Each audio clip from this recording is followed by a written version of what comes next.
And we're live. Welcome. Hello. Welcome to Raising Excellence. We're missing Michael today, but we are ready to tell you about another week of exciting topic. And I think we might even stretch this topic into 2 weeks because we have so much material. But this week, we are going to be talking about foraging. What do you think about that, Dennis? Oh, and by the way, Greetings and blessed love, this everybody. is Raising Excellence. I haven't done this for a while. My name is Agnieszka, and I'm joined by Dennis, the Freedom Facilitator.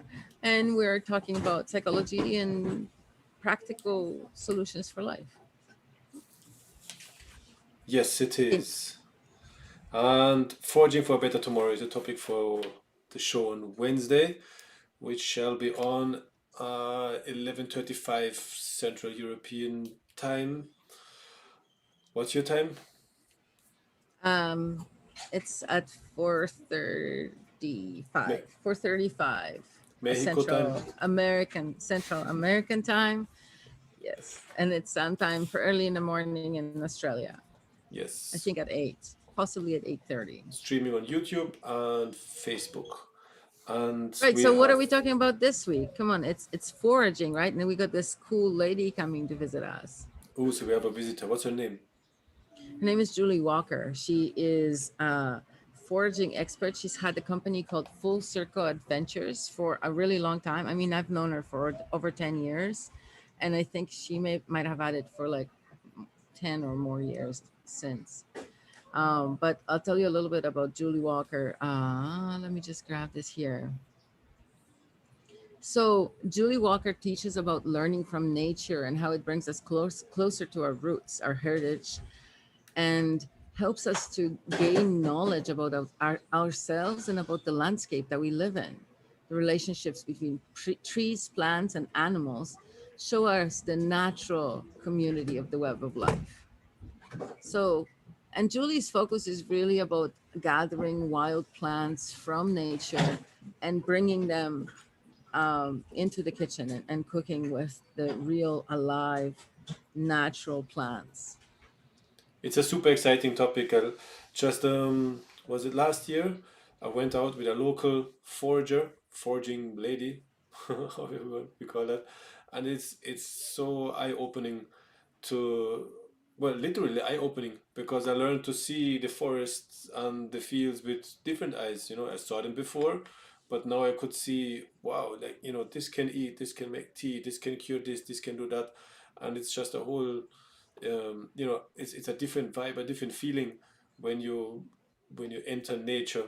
We're moving through nature, but if you take a walk to the forest and just go out there, and you're actually able to recognize so much more of the potential and of the use that different plants and herbs can have for our health, and for the benefit of our life, of our energy, and how we can reinforce the connection that we naturally have with nature. But it seems like we have lost much of it, and we have lost that connection to where we truly come from in many ways.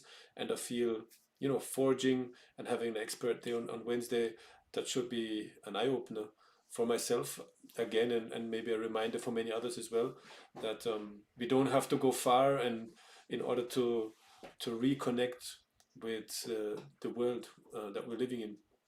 And yeah, if And you there look, are thousands of edible plants everywhere. Most of the plants outside are edible. The ones that you see most commonly, they're most of them are edible. at least And once. so,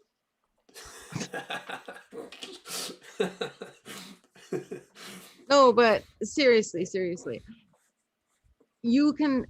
It, so first of all, why forage plants, right? Why gather from the nature as opposed to cultivate or grow them yourself, right?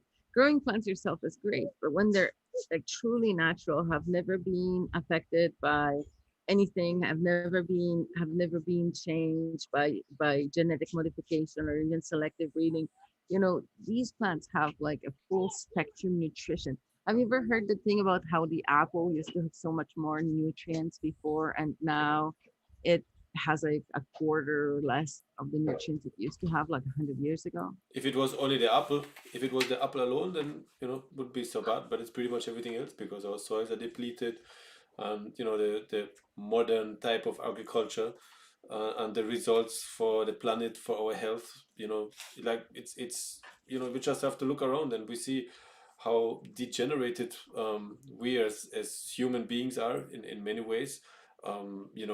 The decreased health that we have, the some say, oh, but we're living much longer than before. But then, what's the quality of life that we really have? I look around and see elder people, and they're locked away in old people's homes, and then, from not like from the middle age, so to say, people having all kind of pains and aches, and really not because of the use of the body. And there's always like a wear and tear, or if you use your body just like anything else, but of like sheer degeneration because we're not feeding it But properly, your we're not body taking care of it. can, yeah, your body can regenerate most of the wear and tear as long as it gets proper building blocks for regeneration, Well, and right?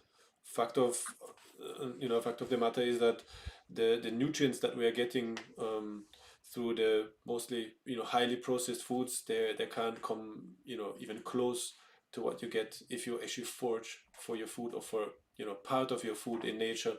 And yeah, so I've known quite a few people who actually do that, or who at least supplement their nutritional intake by as much as they can or want, by foraging in nature, and the results are pretty astonishing and beautiful to look at. And yeah, therefore I'm really excited about Wednesday. I hope we can have some feedback from our viewers and our listeners as well. Prepare some questions, and let's make use of the valuable time that we'll spend with Julie. Is her name, right? Julie Walker, yes. Hmm. I'm excited to Yeah. get to know her. And yeah, let's dive into the problems that we all facing individually and collectively. Modern nutrition, the the the lack of communication, the lack of being in nature, of knowing nature, and especially in times like now where it is so prevalent, that it is obvious that things can go downhill quickly overnight, it seems, and in many places they have done so. And then we have, was it in Texas, where you have snow and ice, and you have all kind of weather phenomena, and the ability to at least partially supplement your nutrition by what is growing just out of your front yard, or in your front yard, or in the forest beside your house. Then that gives stability and sustainability, individually potentially, but also collectively for humanity at large. So I'm super excited about Wednesday and looking forward to get to know Julie. And plants that are wild, they're actually living in the best conditions.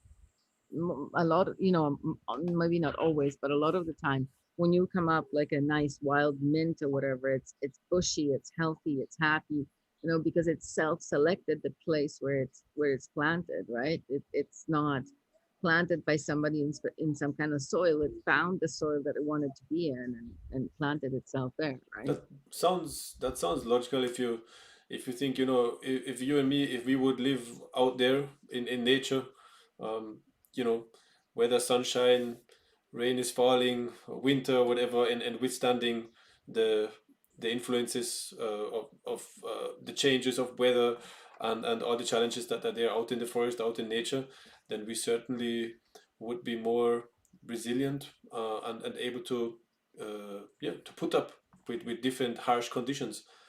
But and then you look at animals as well. You look at the domesticated ones that never see the daylight, that have to be injected, and their food, their artificial highly processed food has to be added with all kind of substances in order for them not to die and not to get sick.